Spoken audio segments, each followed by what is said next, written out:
হরে কৃষ্ণ, ঢুকছেন? আচ্ছা আচ্ছা, ঠিক আছে। আপনার নিশিতা নিশিতা দেখেন তো।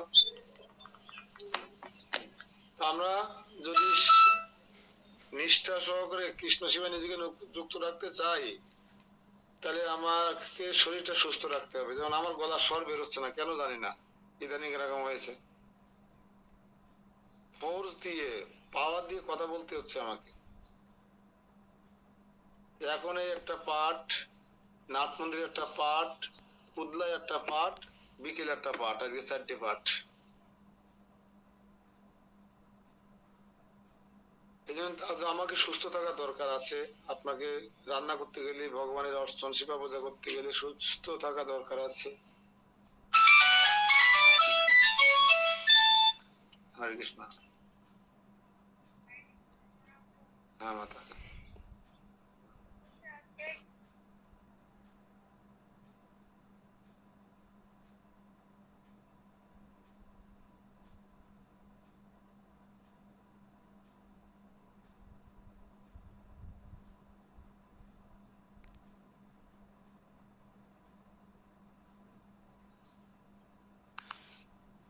অনেকেই ক্লাসে ঢুকতে পারছে না, কেন এমন হচ্ছে বুঝতে পারছি না। এই জন্য কৃষ্ণ সেবা বা কৃষ্ণ ভজনে যদি নিজেকে নিযুক্ত রাখতে চাই আমরা, তো আমাদের সুস্থ থাকাটা খুবই জরুরি। এই জন্য খাওয়া দাওয়া টাইমলি কিংবা অন্য সব দিক দিয়ে আমার মতো মানুষ এই বোধ সাজে না। আমার পরতে পরতে অসুস্থতা আমার, তারপরে আমার অসুস্থতার অভিজ্ঞতা দিয়ে বলছে আপনারা সুস্থ থাকুন, আপনারা সবসময় ভালো দম নিয়ে থাকুন, ভালো মুডে থাকুন, যাতে কৃষ্ণ সেবায় নিজেকে আনন্দের সহিত যুক্ত রাখতে পারেন। আমরা সাথে সাথে আর একটা বিষয় সেরে নেবো, যেহেতু আমাদের আজকে শেষ দিন পরিক্রমার, বেশি সময় লাগবে না। সে হচ্ছে আমরা 12 তারিখে কুয়াকাটায় যাব, বরিশাল যাব, একটা সিদ্ধান্ত নিয়েছি। আজকে কয় তারিখ? আজকে 6 তারিখ, আর মাত্র 5 দিন মধ্যখানে আছে। আপনাদের কাছে আমার বিশেষ অনুরোধ, কেউ ছোটখাটো অজুহাতের তুলে আমাদের এই একটা মিলন মেলা আর কি, আমরা যারা অনলাইনে ক্লাস করি, কালকে যেমন চুকনগরে মাধবী মাধবী, তারপর হচ্ছে মুকুল নন্দী, আর আমাদের একসময় প্রাণবন্ত ক্লাসটাকে প্রাণবন্ত করে রাখতেন প্রভাতী মাতাজি, এরা সব ওই চুকনগরের অনুষ্ঠানে যোগদান করেছিল। হ্যাঁ, যোগদান করে ওরা একেবারে চিনতে পারছিল না। আমি গেলাম প্রভাতী মাতাজি, বললাম তুমি মুকুল নন্দীর পাশে গিয়ে বসো, বসে মানে আস্তে আস্তে পরিচিত হও। আমরা এই ফিজিক্যালি অনেকে চিনতে পারবো না এক জায়গায় হলে, যেন এই বছরে আমরা একটা সুযোগ পাই। আপনারা স্বতঃস্ফূর্ত ভাবে যাওয়ার চেষ্টা করুন, এবং তাহলে আমি আজকে গাড়ি ফাইনাল করে ফেলবো। শুধু আমি একা হলে হবে না, আপনারা যারা আশেপাশে আছেন নপাড়া সহ আজ মন্দিরে আসবেন। আমরা এক জায়গায় বসে কি কি মেনু, কোন জায়গায় কি করা যায়, আমরা সিদ্ধান্ত নেব। এই জন্য আমাদের মন্টু প্রভু, আমাদের দীনদয়াল শ্যাম প্রভু সহ যারা আছে, আমাদের স্বপন প্রভু আসে কিন্তু এদিক ওদিক সময় দেয়, ওনাকে একটু কন্ট্রোলে নিয়ে আসবেন অন্তত যাওয়ার ব্যাপারে। উনি ওনার স্ত্রী কন্যা গেছিল সিলেট, উনি আমাদের সাথে যাক, কিভাবে সবার সঙ্গে কথা বলে কিভাবে আমরা কি করতে পারি। মুকুল নন্দী আসছে না এই ক্লাসে? মুকুল নন্দী,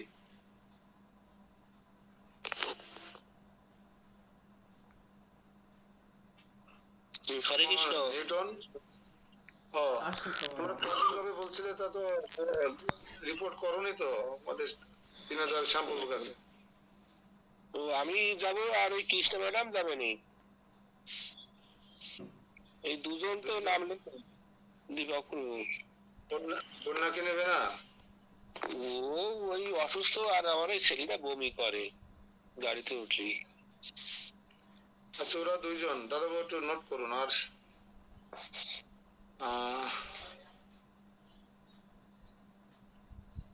বিপ্লব প্রভু, বিপ্লব নড়াইল বিপ্লব প্রভু, হরে কৃষ্ণ প্রভু বলবেন। এই দিনে যদি আমার ক্লাসে কথা বলতে হয় তাহলে হয়। বলবেন পরে বলবেন। আচ্ছা পরে কথা বলতে বলেন। আচ্ছা হরে কৃষ্ণ।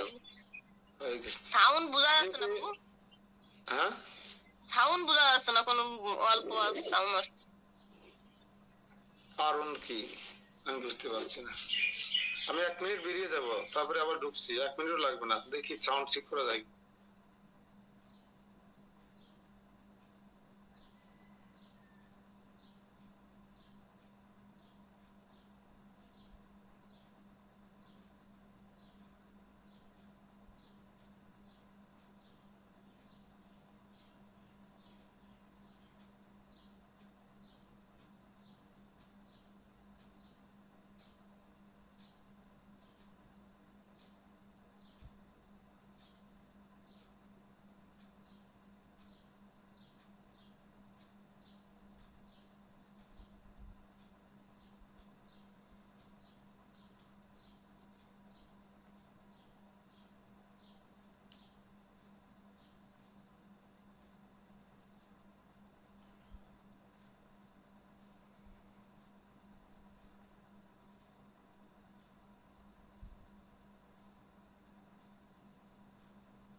হরে কৃষ্ণ কৃষ্ণ কৃষ্ণ হরে হরে, হরে রাম রাম রাম হরে হরে। এবার ঠিক আছে?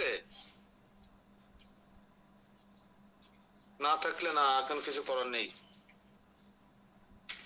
আমাদের প্রেমা মাতাজি বেসপাড়া থেকে জয়েন করে যশোর। প্রেমা মাতাজি হরে কৃষ্ণ। হরে কৃষ্ণ প্রভু। আমাদের সঙ্গে একটু যেতে হবে না কুয়াকাটা সবার সঙ্গে? আমরা তো আপনাকে দেখিনি কোনোদিন। প্রভু আমার ছোট বাচ্চাটার বয়স 2 বছর, তো আমার পক্ষে তো জার্নি করা একটু অসুবিধা। কয় বছর? এই তো 2 বছর। ও তো বিয়ের বয়স হয়ে গেছে, আবার সমস্যা কোথায়? না প্রভু, ওই যে একটা 2টো বাচ্চা আর ওই ছোটটা কিছু খাই না, এটাই সবচেয়ে সমস্যা বেশি। মন্দিরে রেখে যান, দেখেন খায় কিনা দেখবেন। আমরা সেটা হলে আমার জন্য সুবিধা হয়। দেন, এটা দিয়ে দেন আমাদের, অসুবিধা কোথায়? দেখি দেখি। এইবার মাথায় চিন্তার ভাঁজ পড়ে যাচ্ছে আস্তে আস্তে। না ভগবান, না প্রভুর প্রভুর দেয়া উপহার প্রভুর কাছে যদি দেয়া যায় তাহলে তো আমার কোনো কষ্ট নেই। কোনো মারা তো দেন, আসলে দেখলাম না যে মন্দিরে হয়ে গেছে, তাই সব মারা যদি এরা মনে করতে তাহলে মন্দিরে আমরা জায়গা দিতে পারতাম না। হ্যাঁ, আমরা যদি রেখেই আসতাম, মারা যদি মন্দিরে রেখে আসতো তাহলে তো ভগবান কষ্ট পায়। আচ্ছা ঠিক আছে, আমি সবার উদ্দেশ্যে বলছি, শতাব্দী অপরূপা সহ বীথিকা মাতাজি বাটবিলা, আপনাদের কি হয়েছে? সব জ্যাম বেঁধে গেছে কেন? বাটবিলা থেকে 5 জন ভক্ত ক্লাসে অংশগ্রহণ করে, কেউ যাচ্ছেন না, যাতে অনীহা প্রকাশ করছেন কেন? যদি মনে করেন যে অর্থ একসঙ্গে দিতে পারছি না, 1 মাস পরে এখন 1000 টাকা দিবেন, 1 মাস পরে 1000 টাকা দিবেন, তাও আমি ওটা দেখবো। যেতে পারবেন না কেন? একদম এত কিছু হচ্ছে। এখন যদি হাসপাতালে যেতে হয় আমাকে, তাহলে আমার কাকা কোথা থেকে জোগাড় হবে জানি না, কিন্তু একটা পারমাত্মিক কারণে একটা বছরে একবার যাই, এখানে নানা রকম সমস্যা দেখাই আমরা। কেন?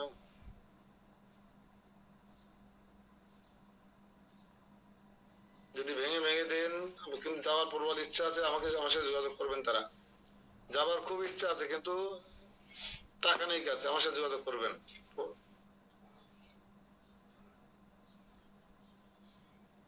তাহলে আজকে আমাকে ফুল ভালো রিপোর্ট দিয়ে দিন, যাতে আমি আজ গাড়ির একটা গাড়িতে সীমাবদ্ধ রাখার চেষ্টা করব। একটা গাড়ি নেব, বেশি আমরা এ করতে চাই না। আর আজকে আমাদের সাপ্তাহিক ভাগবত ক্লাসে যারা আছে তাদেরকেও নিয়ে বসবো বিকেলে। কিরকম সামনে যাই দেখবো। আমরা ক্লাস শেষে সবাই দিনদয়াল শ্যামপ্রভুর সঙ্গে যোগাযোগ করবেন, আর আপনিও যোগাযোগ করবেন সবার সাথে। বাই নেমে কি সমস্যা, কেন সে এটা আমাদের আমার পরম উদ্যোগকে ব্যাহত করে দিতে যাচ্ছে, কেন কারণগুলো দেখবেন, সমাধান করার চেষ্টা করবেন। আপনি সকলে পিতার মতো এখানে, ঠিক আছে? হরে কৃষ্ণ। রাখি তাহলে এই বিষয়টা নিয়ে এখন।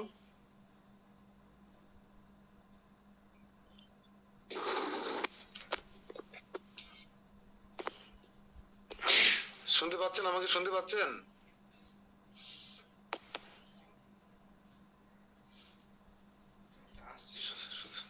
তুমি একটু এটার সাথে যোগাযোগ করো তো, হরে কৃষ্ণ প্রভুর সাথে। বলো, মাথা দিয়ে অসুস্থ ছিল বলে আমরা চাপায় পড়তে হয়েছিল, বলে আপনাকে ফোন দিতে দিতে গেলে পাইনি। তো আমরা এখন পরিক্রমার শেষ প্রান্তে এসে গেছি। হরে কৃষ্ণ। তো আজকে আমরা হরিহর ক্ষেত্র থাকবো। ছিলাম, রাত্রি যাপন করেছি হরিহর ক্ষেত্রে।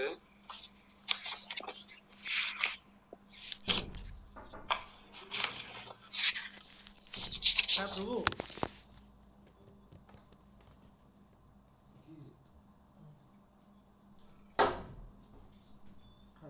হরিহর ক্ষেত্র কি? এই হরিহর ক্ষেত্রকে মহা বানারসির সঙ্গে তুলনা করা হয়। মহা বানারসির সঙ্গে তুলনা করা হয় হরিহর ক্ষেত্রকে। হরিহর ক্ষেত্রের মন্দিরটা আপনাদেরও দেখাই, দেখতে পাচ্ছেন কিনা জানি না। এই যে সুন্দর একটা মন্দির, এখানে পরিবেশও অপূর্ব একটা পরিবেশ। আমরা এখানে গিয়ে রাত্রি যাপন করলে অনেক ভালো লাগে। এখানে আমাদের পুনর্মিলনী হয়, বা যেহেতু আগামীকাল আজকে শেষ হয়ে যাবে আমাদের, আমরা এখানে গিয়ে আমরা আমাদের এই যে অনুভূতিটা ব্যক্ত করার সুযোগ করা হয়। আর আপনাদের বলেছিলাম যে হরিহর মানে কি? আনারতি মাতাজি বলতে পারেন হরিহর মানে কি? আনারতি মাতাজি, আন্দামান নিকোবর দ্বীপপুঞ্জ। হরিহর মাসি বলে না কথা কথা, হরিহর আত্মা হয়ে গেছে। হ্যাঁ, হরিহর আত্মা মানে কি? এবার হরিহর মানে কি কে বলতে পারে?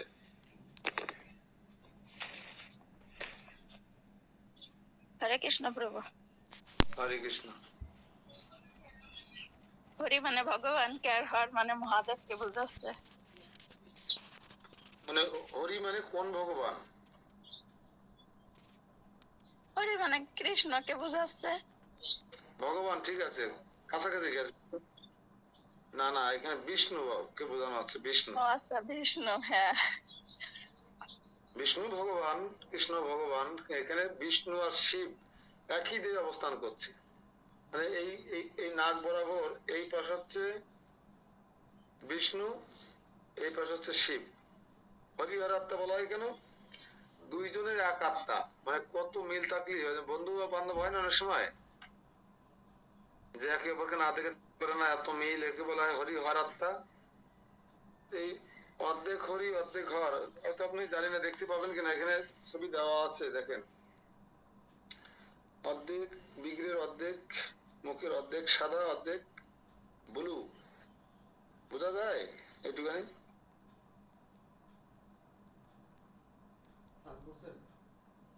না না, জয় হরিহর ভগবান কি। এবার আপনারা যদি মানুষের দর্শন করছেন, একটু ছবিতে, ছবিগুলো তো কালারফুল নয়, সাদা কালো। এই সেই অলকানন্দ নদী, অলকানন্দা কি জয়, যার গঙ্গোত্রী থেকে যার জন্মস্থান সে অলকানন্দ। ওই যে বলেছিলাম যেদিন নবদ্বীপ মন্ডল সৃষ্টি হয়েছিল, সেদিন রাধারানী সমস্ত তীর্থকে আহ্বান করেছিল না, সেই সমস্ত তীর্থের মধ্যে অলকানন্দ, মন্দাকিনী, সরস্বতী, যমুনা, গঙ্গা সবাই ছিল। গোমতী, সমস্ত তীর্থরা এখানে অবস্থান করেছিলেন।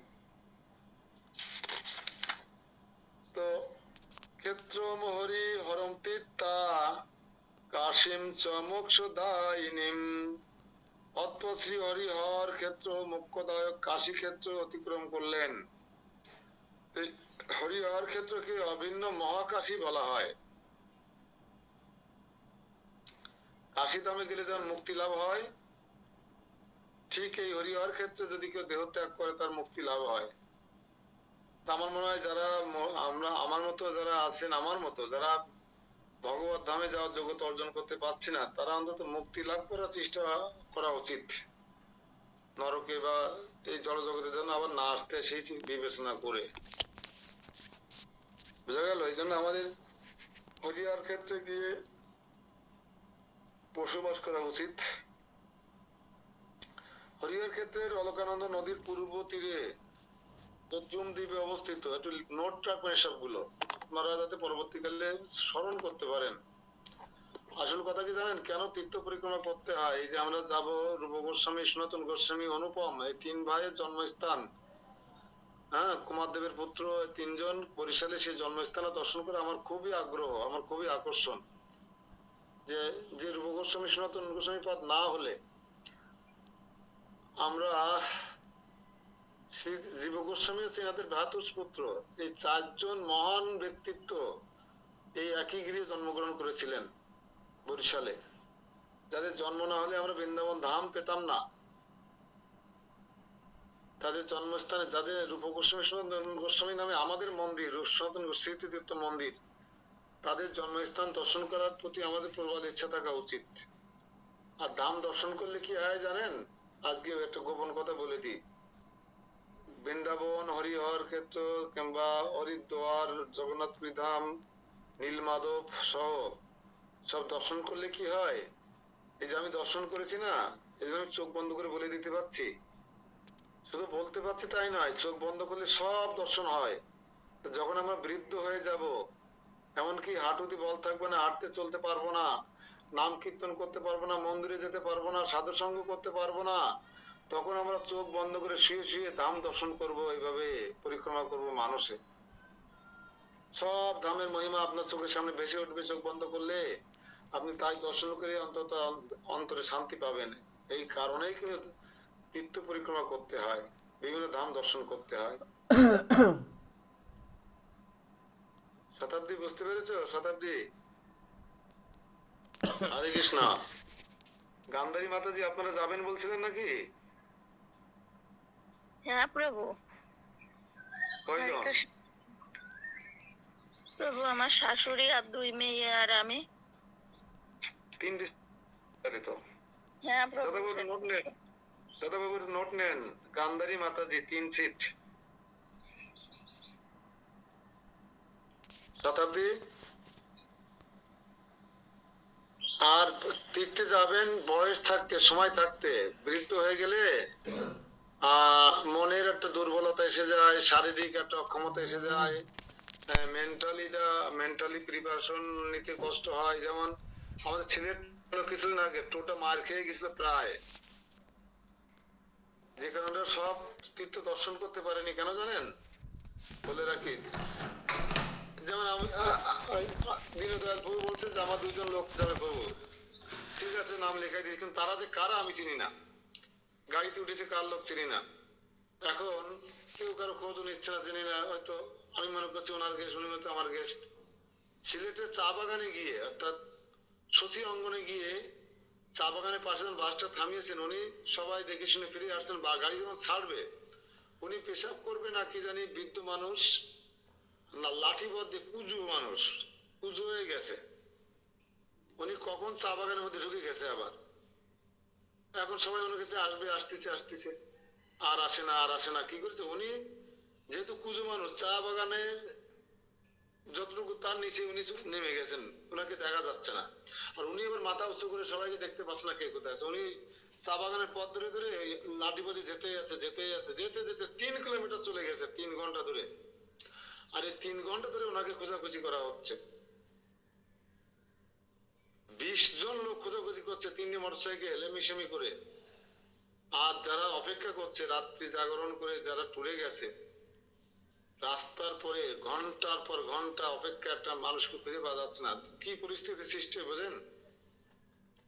ওই মাতাজি পা থেকে স্যান্ডেল খুলে গেছে, এই 3 কিলোমিটার হাঁটতে গিয়ে ওই বৃদ্ধ বয়সে চা বাগানের গরমে উনি হাঁপসিয়ে গেছেন, শাড়ি খুলে গেছে, শাড়ি টানতে টানতে গেছে, খানিকক্ষণ পরে যায় উনি অচেতন হয়ে গেছে, হিট স্ট্রোক হয়ে গেছে, হিট স্ট্রোক হয়ে গেছে। তারপরে ওনাকে পাওয়া গেছে, পাওয়া যখন গেছে তখন দেখে যে ওনার আর শ্বাস বইছে না। এখন মন্দির চিন্তা করলো যে লাশটা তো পাইছি, কি জবাব দিতাম বাড়িতে গিয়ে তাদের আত্মীয় স্বজনকে। তারপর বলছে তাহলে নাকি হাসপাতালে না, হাসপাতালে যে মারা গেছে এর একটা সার্টিফিকেট অন্তত তারা আমরা দেখাতে পারি।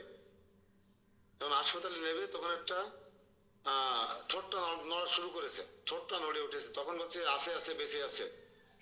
বোঝেন অবস্থাটা কি? তখন তাকে আস্তে আস্তে সেবা সহ্য করতে করতে উনি সুস্থ হয়ে ওঠেন। যদি ওনাকে না পাওয়া যেত, ট্যুরটার অবস্থা কি হতো, আপনার কি নিয়ে ফিরে আসতেন মন্দিরে।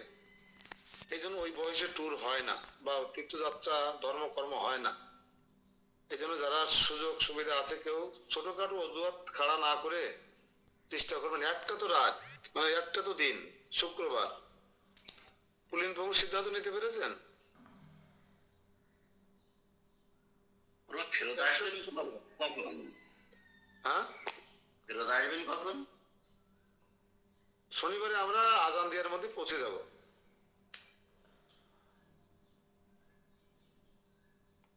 পথ বেশি না তো, আর এসব পথে জ্যাম জুম নেই যে আমরা গ্যারান্টি দিতে পারবো না। আমরা বরিশাল থেকে আসতে ঘন্টা 3 লাগে, 2-3 ঘন্টা লাগে। আমরা রাতে এসে পড়বো।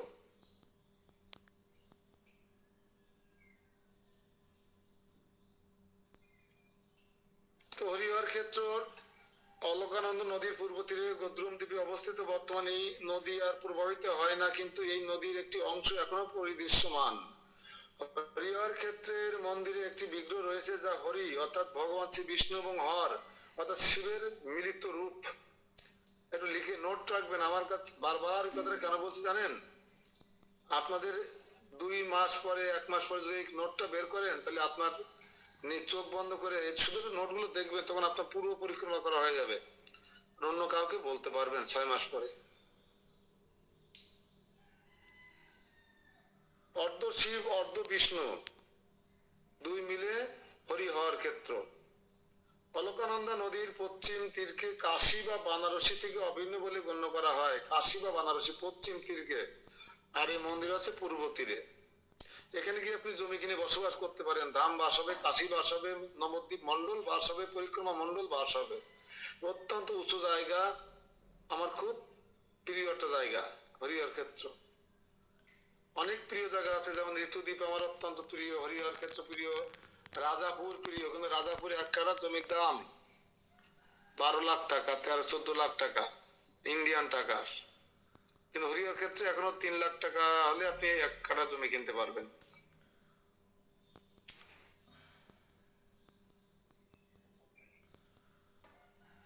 এটি বানারসি থেকে অভিন্ন বলে গণ্য করে। বস্তুত পক্ষে এই স্থান কাশী হতেও মহত্তর, বা এই জন্য এটি মহা বানারসি নামে খ্যাত।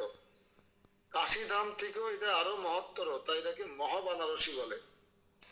এখানে ভগবান শিব নিরন্তর নৃত্য করছেন এবং গৌর গৌর দিব্য নাম কীর্তন করছেন শিব এই বানারসিতে।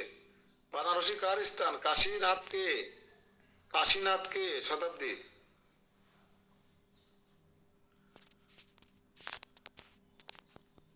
কাশীনাথ কে?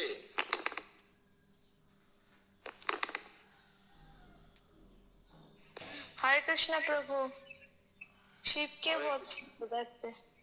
শিবকে কাশীনাথ বলা হয়। দ্বারকানাথ কে? মথুরানাথ, দ্বারকানাথ, হ্যাঁ এরকম আছে না? জগন্নাথ, কেদারনাথ,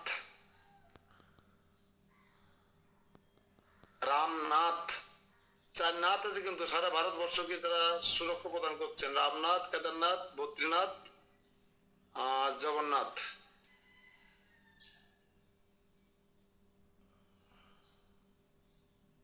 জানেন অনেকে নোট আছে, আমি জানি, নতুনদের নেই হয়তো বা।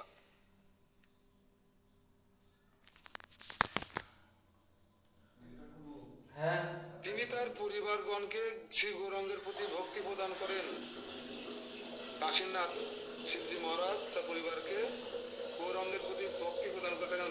কাশীতে হাজার হাজার বছর জ্ঞান চর্চা করার পরে সন্ন্যাসীরা মোক্ষ লাভ করতে পারেন। পক্ষান্তরে এই মহাবানারসীতে ভক্তগণ ওই রকম মোক্ষ লাভের তুচ্ছ জ্ঞান করেন এবং গৌরাঙ্গের পবিত্র নাম কীর্তন করতে করতে নৃত্য করতে থাকেন। যে কেউ এখানে গৌরাঙ্গ নাম কর্ণে শ্রবণ করতে করতে মৃত্যুবরণ করলে ভগবান শিব তাকে উদ্ধার করে থাকেন। এই যে বানারসি বা আপনার কাশীতে যদি কেউ মৃত্যুবরণ করে, তার ভগবত ধামের টিকিটটা কে দেয়? শিবজি মহারাজ দেয়। ঠিক আপনি যদি মহাবানারসি ধরেন,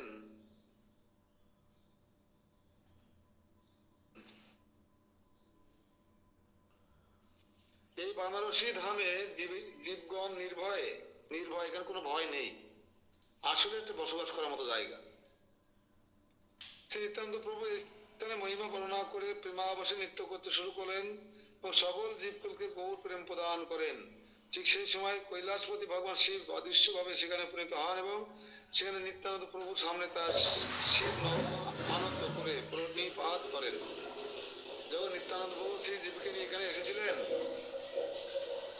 তখন শ্রী জীব গোস্বামীকে এই হরিহর ক্ষেত্রে বর্ণনা করতে করতে মহাকাশীর বর্ণনা করতে করতে শিবজি নিত্যানন্দ প্রভু মহাপ্রেমাবেশে নৃত্য করতে থাকেন। আর সেই নৃত্য দর্শন করবার জন্য শিবজি মহারাজ সেখানে অবস্থান করেন। করে তিনি মাথা নত করে নিত্যানন্দকে প্রণাম করেন।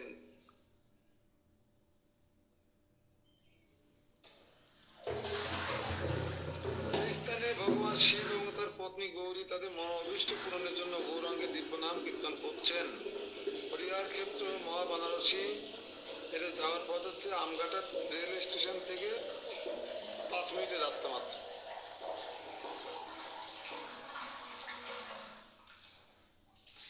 আর এই বিগ্রহ সম্পর্কে আরো একটু বর্ণনা করা আছে এখানে, যে প্রধান বিগ্রহটি হচ্ছে শ্রী হরিহরদেব, তার অর্ধেক অংশ হচ্ছেন ভগবান শ্রী বিষ্ণু কালো দিক এবং অপর অর্ধাংশ হচ্ছে শিব সাদা দিক। সেই স্থানে আপনি ভগবান শ্রী বিষ্ণু নিত্য সঙ্গিনীকে বাঁ দিকে দেখতে পাবেন এবং ভগবান শিব নিত্য সঙ্গিনী পার্বতীকে ডান দিকে দেখতে পাবেন। দেখেছেন? এক পাশে হচ্ছে পার্বতী, হ্যাঁ, আর এক পাশে কে? শ্রী বিষ্ণুর সঙ্গিনীকে লক্ষ্মী দেবী। যে পাশে কালো সেই পাশে ডান পাশে হচ্ছে লক্ষ্মী দেবী, যে পাশে সাদা তার বাম পাশে হচ্ছে পার্বতী দেবী। দুইজনে দুই পত্নীকে নিয়ে সেখানে অবস্থান করছে। সেখানে বুড়ো শিব বা বৃদ্ধ শিবের একটি দাড়ি গোপ যুক্ত মূর্তি রয়েছে। বৃদ্ধ শিব বা বুড়ো শিবের একটা মূর্তি আছে দাড়ি গোবালা। সেখানে একটি অশ্ববাহন যুক্ত শীতলা দেবীর মূর্তি মন্দিরে মেঝেতে রয়েছে। শীতলা মন্দির দিব, কিন্তু আমি সহজিয়ারা শিবা পূজা করে, সেই কারণে। এবার অলকানন্দা নদী সম্পর্কে আমরা একটা ধারণা নিই যে অলকানন্দ কি। অলকানন্দা নদীর তীরে মহাপ্রভু একটি অতি মনোহর লীলা প্রকাশিত হয়েছিল। পূর্বেই বর্ণনা করা হয়েছে যে বর্তমান অলকানন্দা নদী আর দৃশ্যমান নেই। এই লীলাটি অত্যন্ত সুন্দরভাবে শ্রী জগদানন্দ পণ্ডিত তার প্রেম বিবর্ত গ্রন্থে বর্ণনা করেছেন। একদিন মহাপ্রভু খেলতে খেলতে অলকানন্দ তীরে গভীর বনের দিকে চললেন। আমি আর গদাধর প্রভুর সঙ্গে ছিলাম। এ কথা কি বলছে? জগদানন্দ পণ্ডিত মহাপ্রভুর সঙ্গে থাকতেন, তাই তার সেই নিজের দেখা একটা লীলা এখানে বর্ণনা করছেন, অলকানন্দের একটা লীলা। কি বলছেন? আমি আর গদাধর প্রভুর সঙ্গে ছিলাম, অর্থাৎ জগদানন্দ পণ্ডিত আর গদাধর পণ্ডিত দুই পণ্ডিত মহাপ্রভুর সঙ্গে ছিলেন। প্রভু বকুর গাছ থেকে একটি সুখ, প্রভু বকুর গাছ থেকে একটা সুখ টিয়া পাখি রং ভরে ধরলেন, টিয়া পাখি ধরলেন মহাপ্রভু। সুখটা ধরে তাকে বললেন, তুই রাধা কৃষ্ণ বলে সকলের আনন্দ বর্ধন কর। বল রাধা কৃষ্ণ বলে সবাইকে আনন্দ দান কর। সুখ পাখিকে বলছেন মহাপ্রভু। আর সুখ পাখি মানে কি? টিয়া পাখি। সুখ পাখি রাধা কৃষ্ণ না বলে বলছে গৌর হরি বলতে লাগলো।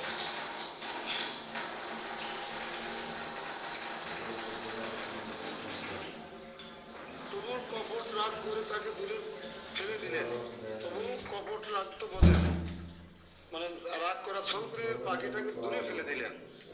তবু সুখ পাখিটি গৌর বলতে লাগলেন, গৌরঙ্গ বলতে লাগলেন, বলে নাচতে লাগলেন। সুখের কীর্তনে, সুখ পাখির কীর্তনে প্রেমের উদয় হলো। প্রভু বললেন, ওরে সুখ, এটা এত বৃন্দাবন, এখানে তুই রাধা কৃষ্ণ বল, সর্বজনে তা শুনুক। সুখ বললো, বৃন্দাবন এখন নবদ্বীপ হয়ে গেছে, বৃন্দাবন এখন নবদ্বীপ হয়ে গেছে। দেখুন কত সুন্দর লীলা। মহাপ্রভু আবিষ্ট হয়ে বলছেন, আরে এটা বৃন্দাবন, তুই রাধা কৃষ্ণ বল বলে তাই শুনুক।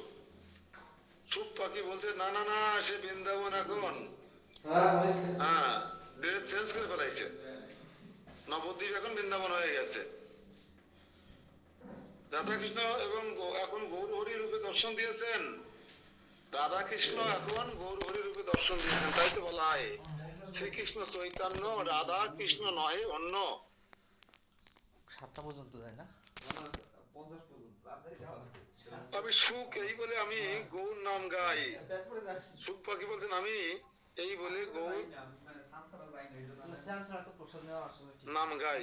আর তুমিও আমার রাধা কৃষ্ণ, আর এই গদাই হচ্ছে রাধা, এই গদাই পণ্ডিত, গদাধর পণ্ডিত হচ্ছে রাধা।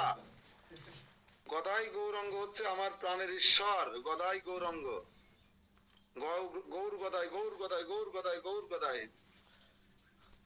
এই গৌর গদাই হচ্ছে রাধা কৃষ্ণ।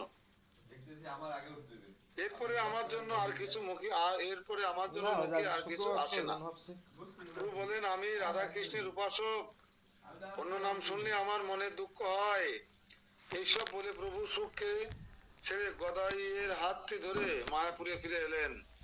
সুখ প্রভুর উদ্দেশ্যে বললেন, তোমার যে নামে রুচি হয় তুমি তাই গাও, আমি চিরকাল এখানে ভজন করতে থাকি গৌরঙ্গ বলে। হরে কৃষ্ণ। আমরা দেবপল্লী সম্পর্কে বলেছিলাম, সুবর্ণ বিহার সম্পর্কে বলেছিলাম। এখন আমরা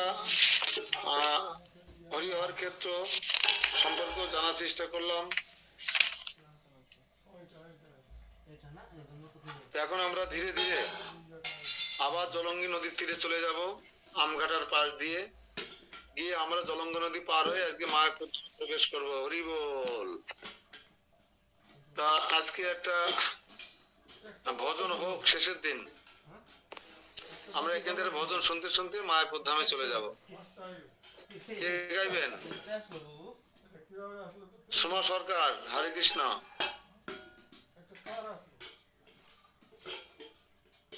সুমা সরকার আছো নাকি ক্লাসে?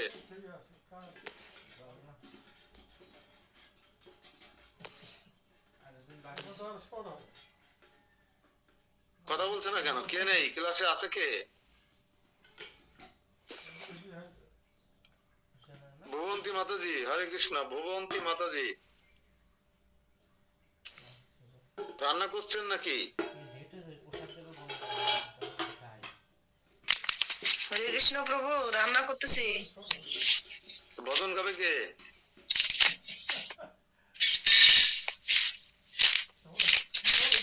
ভজন হবে না? প্রভু অপরূপকে বলেন। বলেন কাকে বলবো?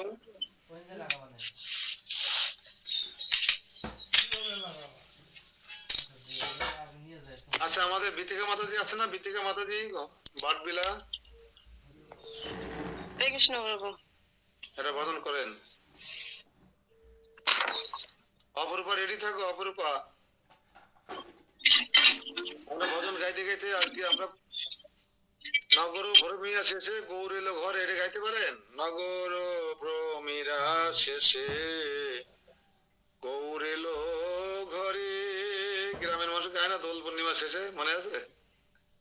নগর ভ্রমিয়া শেষে গৌর এলো ঘরে। না প্রভু, ওটা জানি না। আচ্ছা, যা জানেন গান নামট্ট থেকে।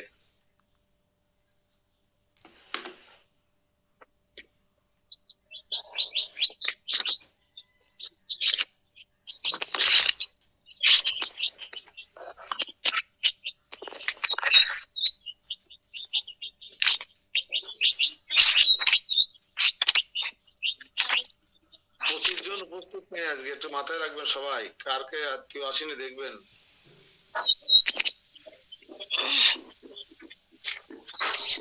হরে কৃষ্ণ। ভজ হরে মন শ্রীনন্দর নন্দন অভয় চরণ হর বৃন্দরে।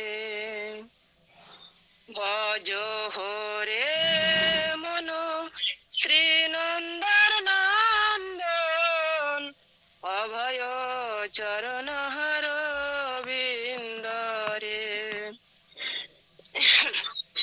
দুর্লভ মহানব জনম সৎসঙ্গে, দুর্লভ মহানব জনম সৎসঙ্গে তার হয়ে ভব সিন্ধুরে, তার হয়ে ভব সিন্ধুরে। সীতায়া তপবাত বরিশন হেদিন যামিনী জাগিরে। সীতায়া তপবাত বরিশন হেদিন যামিনী জাগিরে।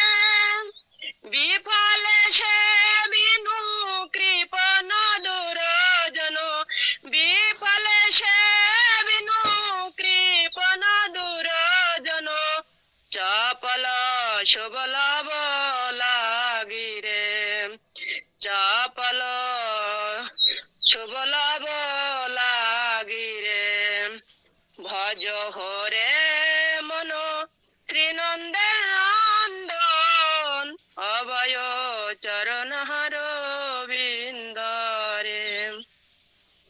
হে ধন যৌবন পুত্র পরিজন ইথে কি আছে পরতি তীরে। হে ধন যৌবন পুত্র পরিজন ইতে কি আছে পরতি তীরে। কমল দল জল জীবন টলমল, কমল দল জল জীবন টলমল। ভজ হরিপদ নীতিরে, ভজ হরিপদ নীতিরে। ভজ হরে মন ত্রিনন্দনন্দন অভয় চরণ হর বৃন্দরে। শ্রবণ কীর্তন স্মরণ বন্দন, শ্রবণ কীর্তন স্মরণ বন্দন পাদ সেবন দাস রে। ভজ হরে মন ত্রিনন্দের নন্দন অভয় চরণ হর বৃন্দরে। পূজন সখী জন আত্মনিবেদন, পূজন সখী জন আত্মনিবেদন গোবিন্দ অভিলাষ রে, গোবিন্দ অভিলাষ রে। ভজ হরে মন ত্রিনন্দনন্দন অভয় চরণ হর বৃন্দরে। ভজ হরে মন ত্রিনন্দনন্দন অভয় চরণ হর বৃন্দরে। হরে কৃষ্ণ প্রভু।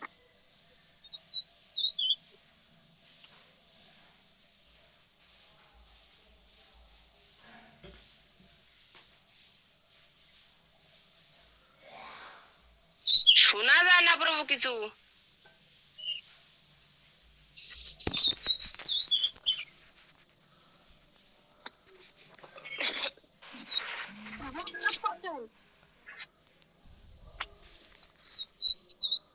প্রভু শোনা যায় না, শোনা যায় না। শোনা যায় না। হরে কৃষ্ণ, হরে কৃষ্ণ। আমাদের আজকে একটু গায়ত্রী মাতাজিকে দেখবো আমরা। গায়ত্রী মাতাজি হারিয়ে গেছে আমাদের মাঝ থেকে। ওই গায়ত্রী মাতাজি, মাস্টার মাতাজি, অন করো তোমার ভিডিও। ওই দেখি গায়ত্রী মাতাজি, কৃষ্ণ প্রভু প্রণাম, আমি খুলনাতে আছি। তো ভিডিও অন করো একটু। তুমি কোনো কিছুতে অংশগ্রহণ করো না কেন?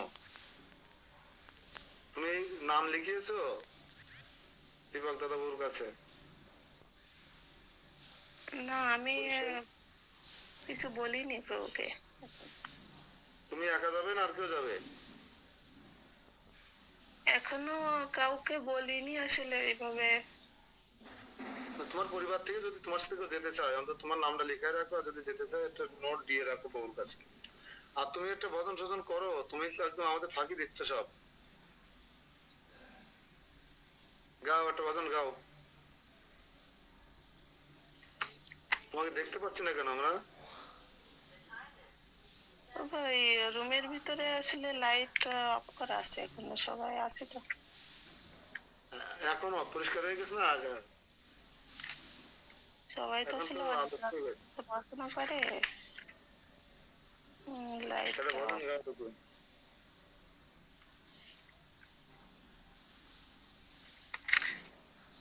তুমি এখন তো চাকরি করো, এখন একা একটা রুম নেবে কবে? একা একটা রুম নিয়ে স্বাচ্ছন্দ্যে থাকো। একটা রুম নেবে একা নিয়ে, দরকারি তোমার রুমে একজনকে নিতে পারো, তোমার কাছের লোক। তখন আর তোমার ক্লাস করা বা ওপেন করা কেউ সে তোমাকে ইয়ে করতে পারবে না। তুমি একটা নিজের রুম নাও এখন থেকে।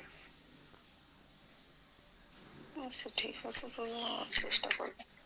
একটা ভজন গেয়ে তোমার এই পরিক্রমার অভিব্যক্তি ব্যক্ত করবে এখন। গাও একটা ভজন গাও। হরে কৃষ্ণ। হরে কৃষ্ণ। মানস দেহ গেহ এখন পার্টিগুলো মেকআপ করছো? যোগী কার সাথে? সুমর ওইগুলোই তো পার্টি। অর্পিলু তুয়া আগে পদে বসানো হয়েছিল না? নন্দ নৌস হয়ে গেছিল। কিশোর। নৌস হয়ে গেছিল। মানস দেহ গেহ যোগী সুমর অর্পিলু তুয়া পদে নন্দ কিশোর। সম্পদে বিপদে জীবনে মরণে, সম্পদে বিপদে জীবনে মরণে, দায় মম গেলা তুয়া ও পদ বরণে। মানস দেহ গেহ যোগী সুমর অর্পিলু তুয়া পদে নন্দ কিশোর। মার বিরাখবি জয়সা তুহারাম, মার বিরাখবি জয়সা তুহারাম, নিত্য দাস প্রতি তুয়া অধিকারা। মানস দেহ গেহ যোগী সুমর অর্পিলু তুয়া পদে নন্দ কিশোর। জন্মাও বিমোহিসা যদি তোর, জন্মাও বিমোহিসা যদি তোর, ভক্ত গৃহে জনি জন্ম মোর। মানস দেহ গেহ যোগী সুমর অর্পিলু তুয়া পদে নন্দ কিশোর। কীট জন্ম হও যথা তুয়া দাস, কীট জন্ম হও যথা তুয়া দাস, বহির্মুখ ব্রহ্ম জন্মে নাহিয়া, মানস দেহ গেহ যোগিছু মোর, অরূপিলু তুয়া পদে নন্দ কিশোর, ভক্তি মুক্তি স্পৃহাবিহীন যে ভক্ত, ভক্তি মুক্তি স্পৃহাবিহীন যে ভক্ত, লভইতে তাক সঙ্গ অনুরক্ত, মানস দেহ গেহ যোগিছু মোর, অরূপিলু তুয়া পদে নন্দ কিশোর, জনক জননী দয়িত তনয়, জনক জননী দয়িত তনয়, প্রভু গুরুপতি তু সর্বময়, মানস দেহ গেহ যোগিছু মোর, অরূপিলু তুয়া পদে নন্দ কিশোর, ভকতি বিনোদ কহে শুন কান, ভকতি বিনোদ কহে শুন কান, রাধানাথ তুহা মার পরাণ, মানস দেহ গেহ যোগিছু মোর, অরূপিলু তুয়া পদে নন্দ কিশোর। জয় রাধা মাধব, জয় রাধা মাধব, রাধা মাধব জয় রাধা মাধব, জয় জয় গুরুদেব গুরুদেব, গুরুদেব গুরুদেব, জয় জয় প্রভুপাদ প্রভুপাদ, প্রভুপাদ প্রভুপাদ। হরে কৃষ্ণ।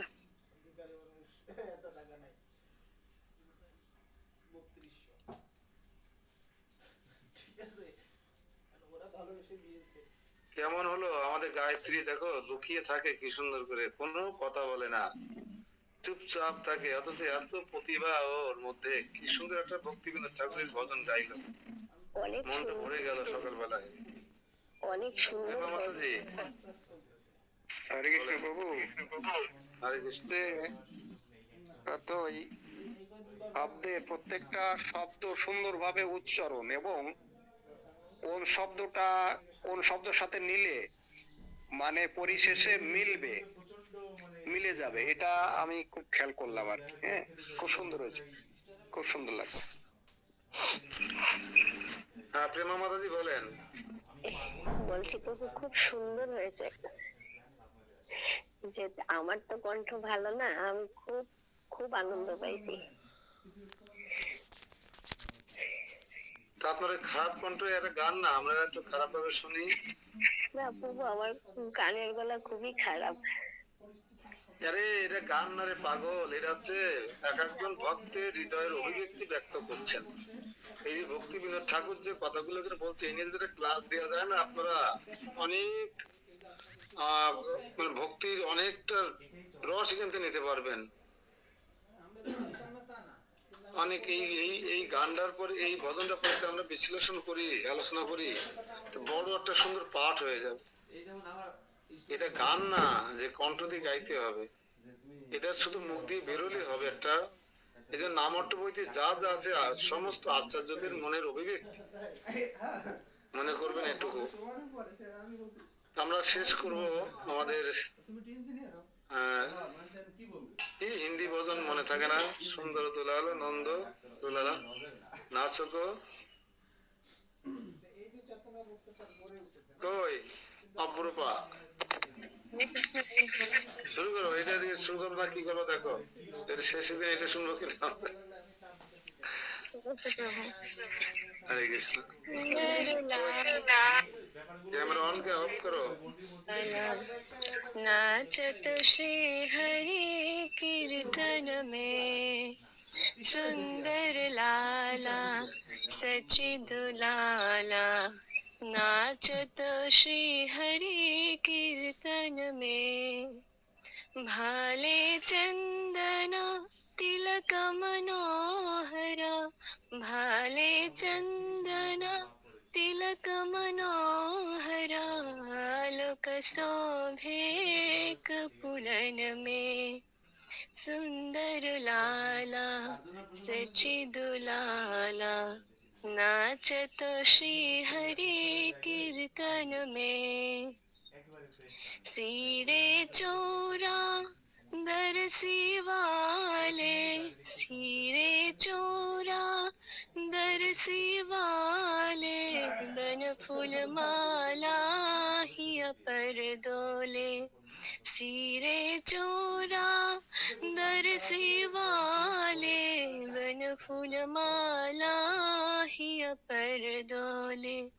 पहिरन पीता पतांबर शोभे नूपुर रुनु झुनु चरणों में। पहिरन पीता पतांबर शोभे नूपुर रुनु झुनु चरणों में।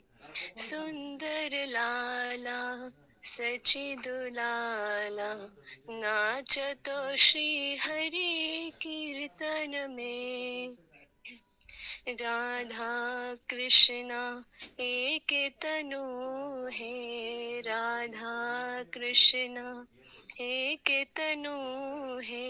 निधुवन माझे वनसी बजाए। राधा कृष्णा एक तनु है। निधुवन माझे वनसी बजाए।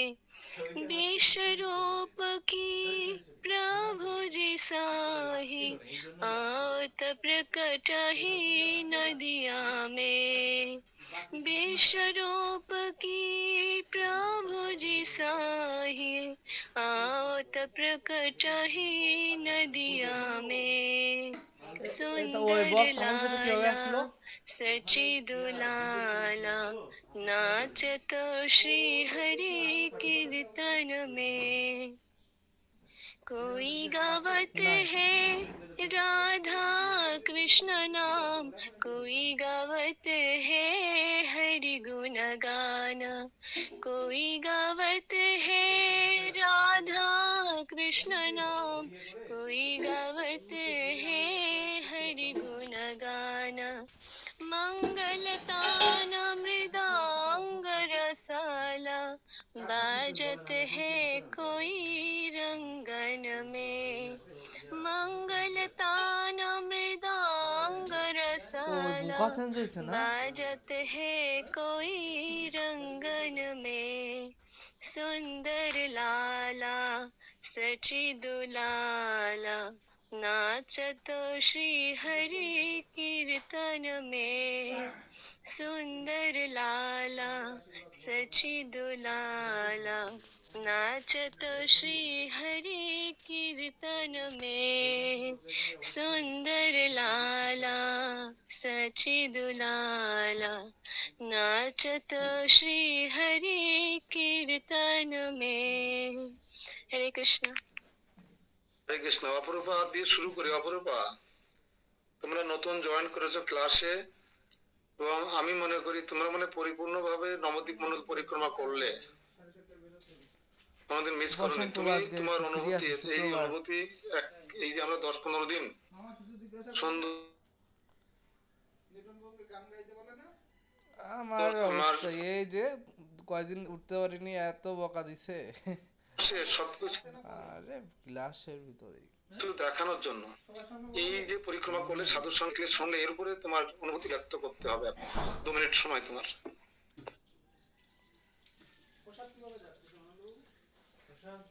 হরে কৃষ্ণ প্রভু। প্রভু, প্রথমবার মানুষের নবদ্বীপ মন্ডল পরিক্রমা করলাম। অনুভূতি তো প্রভু বোঝায়, ভাষায় বলে বোঝানোর মতো নয়, আর আমি তো তেমন বোঝাতেও পারবো না। তবে গৌরাঙ্গর লীলা কাহিনী, তারপর তার প্রতি মহাদেব এবং অন্যান্য দেবতাদের ভক্তি, তার প্রতি শরণাগতি, সমস্ত কিছুই অনেক শিক্ষণীয়, সুন্দর। আমাদের শেখানোর জন্যই অবশ্য তিনি এরকম লীলা করেছেন। তো আমাদের উচিত সেখান থেকে শিক্ষা নিয়ে আমাদের জীবনে প্রয়োগ করা। হরে কৃষ্ণ প্রভু, আর কিছু বলতে পারছি না। যাওয়ার সময় তো বলতেছিল না আজকে। মূলত আমরা এই দীর্ঘদিন এই যে নবদ্বীপ মন্ডলে বাস করলাম, ভূমিতে স্নান করলাম, নাচলাম, গাইলাম, একসঙ্গে খাইলাম, এতগুলো মানুষ। আজকে দিনের পর থেকে আমরা আবার বিচ্ছিন্ন হয়ে যাব। মানে একটা এত বড় পরিবার ভেঙে যাবে আজকে। আমরা আবার সবাই মায়ের সংসারে ঢুকে যাব। এটা একটা বিচ্ছেদের একটা কষ্ট আমাদের অনুভূতিতে আসতে পারে। আর এই যে 9টা দ্বীপ আমরা ঘুরে ঘুরে দর্শন করলাম, প্রত্যেকটা লীলাস্থলী মহাপ্রভুর, এবং অপরূপ সুন্দর নবদ্বীপ মন্ডল দর্শন করার অনুভূতি আমাদের এখানে একটা পয়েন্ট আসতে পারে। মহাপ্রভু আবির্ভূত হবেন তার পূর্বে যে সমস্ত দেব দেবতারা এসে তপস্যা করতে লাগলেন, সেই সমস্ত তার সাথে সঙ্গ থেকে নামকরণ করা হলো জন্মদ্বীপ। ঋতুরা ছিলেন যেখানে ঋতুদ্বীপ, সীমান্তনী দেবী গৌর প্রেম লাভ করেছিলেন সীমান্ত দ্বীপ। উদ্রম দ্বীপে সেখানে ইন্দ্রদেব এসে সুরভি গাভীকে নিয়ে এসে সেখানে তপস্যা করেছিল, এখানে রোম দ্বীপ হয়েছিল। কোল দ্বীপ, কোল মানে বরাহ দেব এখানে আবির্ভূত হয়েছিলেন, তাই এখানে কোল দ্বীপ হয়েছিল। এরকম কিছু কিছু আমি তাহলে সিনিয়রদের দিয়ে শুরু করি। তার মানে আমি আজকে দীনদয়াল শ্যামদাস প্রভু দিয়ে শুরু করি, তারপরে আপনারা একে একে কিভাবে অনুভূতি ব্যক্ত করতে হয়। অনেকে নতুন, এখানে হচ্ছে জড়তা কাটানোর জায়গা। আমরা নিজেরা কয়েকজন মাত্র আন্তরিকতার সাথে একে অপরকে ভালোবাসি, একে অপরের সুখ দুঃখের সঙ্গে আমরা মিলে থাকি। তো এখানে যে কথা বলতে পারে না সেও দু কথা বলার চেষ্টা করবেন নিজের জড়তা কাটানোর জন্য। আমি আমাদের সকলের পিতার সমান, প্রায় আপনাদের বয়সে, জ্ঞানে গুণে ভক্তিতে, যিনি সর্বক্ষণ আমাদের, আমি 365 দিন যিনি ক্লাস মিস করেন না, আমি মিস করে গেলেও তার মাতৃদেবী দেহ রাখছে, তারপর ক্লাস করে গিয়ে তাপন কাপনে গেছে। যার মাতৃদেবীর শ্রাদ্ধ যেদিন, সেদিনও তিনি ক্লাস করেছেন। আমি অবাক হয়ে যাই। সেই দীনদয়াল শ্যাম দাস প্রভু এখন তার অনুভূতি ব্যক্ত করবেন যে আমরা দীর্ঘদিন তার নেতৃত্বে এই যে পরিক্রমা করলাম। আসলে আমার বিরহ মনে হচ্ছে এখন যে আপনাদেরকে ছেড়ে চলে যেতে হবে এখন। আমারও ভুল ভ্রান্তি হতে পারে চলনে বলনে, আচার আচরণে, সেবায়, আপনাদের সেবায়, ম্যানেজমেন্টে আমারও ভুল হতে পারে। আমি ক্ষমা প্রার্থনা করছি আপনাদের কাছে। ভালো কিছু হলে আপনাদের, আর খারাপ কিছু হলে আমার। এটা হচ্ছে আমার অনুভূতি। যদি এখান থেকে কোনো উপকার পান, আপনারা অনুভূতি ভালো কিছু নিয়ে থাকেন, সেটা আপনারা নিয়ে যাবেন, আর খারাপটা আমাকে রেখে যাবেন। হরে কৃষ্ণ। দীনদয়াল শ্যাম প্রভু। হরে কৃষ্ণ। সবাইকে বৈষ্ণব প্রণাম জানাচ্ছি। আমি এই নিত্যম ভাগবত ক্লাসে, নিত্যম ভাগবত সেবা ক্লাসে তো অনেকদিন ধরে, শুরু থেকে আমি তো, আমরা ইতিপূর্বে একবার গত বছর এই মানুষের নবদ্বীপ পরিক্রমা করেছিলাম। তো এবার আবার নবদ্বীপ পরিক্রমা হলো। প্রতিবারই ওই একই কথা, নতুন করে মনে হয় না, মনে হয় যেন কি পুরনো মনে হয় না, মনে হয় যেন নতুন নতুন শুনছি এবং নতুন নতুন জায়গায় ঘুরছি। এবং গতবার যেখানে পরিক্রমা করেছিলাম, আজ এবার বলার সময় ওই সেই জায়গাগুলোর কথা মনে পড়ে। প্রভু আমাদের খুঁটিয়ে খুঁটিয়ে, আমার মনে হয় ওখানে গেলে যেরকম অনুভূতি হবে, ওনার বলার মধ্যেও সেই রকম মানে চোখের সামনে ভাসে, সেই জিনিসগুলো যেভাবে বলেন উনি এক একটা বর্ণনা করেন, চোখের সামনে সেই জিনিসগুলো ভাসে। তো আমি ওই নবদ্বীপ পরিক্রমা যাওয়ার চেষ্টা করেছিলাম, হয়নি। তো ইচ্ছা আছে সশরীরে যদি একবার যেতে পারতাম সমস্ত দ্বীপগুলোতে যেখানে ভগবান পদচারণা করেছেন, লীলা করেছেন, সেই সমস্ত জায়গায় যদি একটু সশরীরে যেতে পারতাম তাহলে আরো ভালো লাগতো। তো এই ধাম গৌরহরির এই যে নবদ্বীপ ধামটা রাধারানী সৃষ্টি করলেন যে প্রেম দিয়ে, তো সেটা সমস্ত ধামের, সেই বলা হয়েছে ওখানে বৃন্দাবন ধাম সমস্ত কিছু এখানে বিদ্যমান আছেন। হ্যাঁ, এই গৌরহরি কলিযুগে যেটা করেছেন সেটা ওই তারপরে শ্রীকৃষ্ণ যেটা করেছেন তার থেকে ওখানে এনার মহিমা কম না। তো সেই সমস্ত ধামে আমরা যে হোক মানুষে তারপরও পরিক্রম করে আমরা ধন্য হয়েছি। আর প্রভুকেও ধন্যবাদ জানাই যে তিনি গতবার হয়তো অনেকে ছিলেন না, নতুন আসছেন, অনেকেই যোগদান করছেন, নতুন পুরনো কয়েকজন আছেন। তো আমি বলতে চাই যে যারা নতুন আসছেন আপনারা নিশ্চয়ই ধন্য হয়েছেন গৌরহরির কথা শুনে। এই নবদ্বীপ ধাম যে মহিমান্বিত, ভগবানের মহিমান্বিত যে লীলাস্থলী, সেগুলো কথা শ্রবণ করলেও উনি বলেছেন যে নবদ্বীপ ধাম, নবদ্বীপের নাম যদি ভোরে মঙ্গল আরতির পরে পুত পবিত্র অবস্থায় যদি প্রণাম করা হয় তার নাম বলে, তাহলেও সেই ধাম পরিক্রমা হয়। কতটা মহিমান্বিত এই ধাম আমরা আন্দাজ করতে পারি। তো যাই হোক, আমরা হয়তো শেষের দিকে এসে গেছি ধাম পরিক্রমার। কালকে থেকে হয়তো নতুন শুরু হবে, নতুন করে আমরা ভাগবত পাঠে চলে যাব।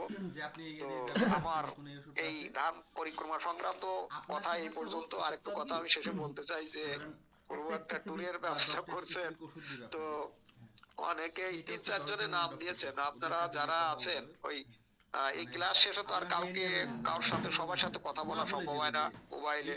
হ্যাঁ, সবার নাম্বারও আমার কাছে নেই, সেটা কথা। তো আপনারা যারা আছেন, যারা যেতে চাচ্ছেন, আজকের মধ্যে নামটা দিয়ে দেন। আজকের মধ্যে সবার নাম্বারটা যেন আপনার কাছে সবাই দেয়। নাম্বারটা দিলে তো ভালোই, নাম্বারটা আমি রাখতে পারলে যে কোনো সময় একটু যোগাযোগ করতে পারি। আর আপনারা যারা যারা যাবেন তাদের নাম এবং আপনার মোবাইল নাম্বারটা আজকের মধ্যে দেওয়ার চেষ্টা করবেন। কারণ এই গাড়ি ঠিক করতে গেলে তো লোক সংখ্যার পরে একটা ব্যাপার আছে। তো বেশি হলে কি করতে হবে, আবার কম হয়ে গেলে কাউকে কাউকে বলতে হবে, এক গাড়ির লোক তো পূরণ করতে হবে, একটা ব্যাপার আছে অনেক কিছু। তো আপনারা কাইন্ডলি আজকে বাইরের লোক নেব কি নেব না একটু চিন্তা ভাবনা ব্যবসা আছে, বাইরে থেকে অনেক ব্যাপার আছে। লোক কম হলে হয়তো বাইরের লোকজন 2-1 দিয়ে সিট কভার করতে হয়, আর বেশি হলে ওটা বাদ দিতে হয়। তো আপনারা আজকের মধ্যে দিয়ে দিবেন। আর যারা না দিবেন তারাও, এই যে এতগুলো লোক আছে যারা না দিবেন তারাও একটু বলেন, কারণ আমি বুঝতে পারবো না যে আপনারা কি হ্যাঁ পার্টি না পার্টি, তাও বুঝতে পারবো না। তাকে হ্যাঁ না একটা কিছু বলবেন। হ্যাঁ, এবং সবাই চেষ্টা করবেন। অধিকাংশ যাওয়ার চেষ্টা করে, আমাদের অপরূপা সহ আমাদের এই যে তাপসী যারা আছে এরকম নতুন যাওয়ার চেষ্টা করে। ছোটখাটো ওষুধ না খাড়া করি আমরা। আমি এখন পর্যন্ত ঠিক আছে, হরে কৃষ্ণ, প্রভু বলুক। তো আমাদের প্রথম থেকে আমাদের গায়ত্রী মাতাজিও আছেন। আমরা একজন পুরাতন একজন নতুনের অভিব্যক্তি শ্রবণ করবো। এখন আমাদের নতুন করে জয়েন করেছেন এবং আন্তরিকতার সহিত ক্লাস করছেন আমাদের রাধিকা দেবী দাসী মাতাজি। আলপাড়ায় ওনার জন্ম, শ্বশুর বাড়ি কিন্তু ঢাকাতে থাকেন মেয়ের কাছে। মাতাজির অভিব্যক্তি শুনবো, শোনার পরে আমরা গায়ত্রীর অভিব্যক্তি শুনবো, শুনে আজকে শেষ করে দেবো। আমার ক্লাস আছে নিচে 7:30, 8টায় ক্লাস আছে, 9টা পর্যন্ত।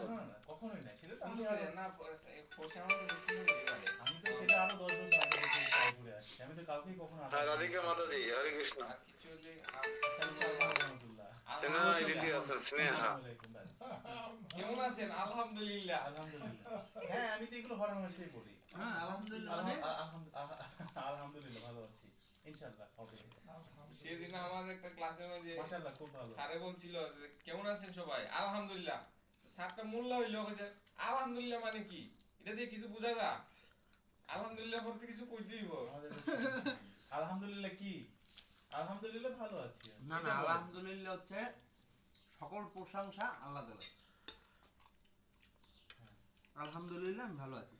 ওই আল্লাহর প্রশংসা করে তারপরে এটা বলতে হবে।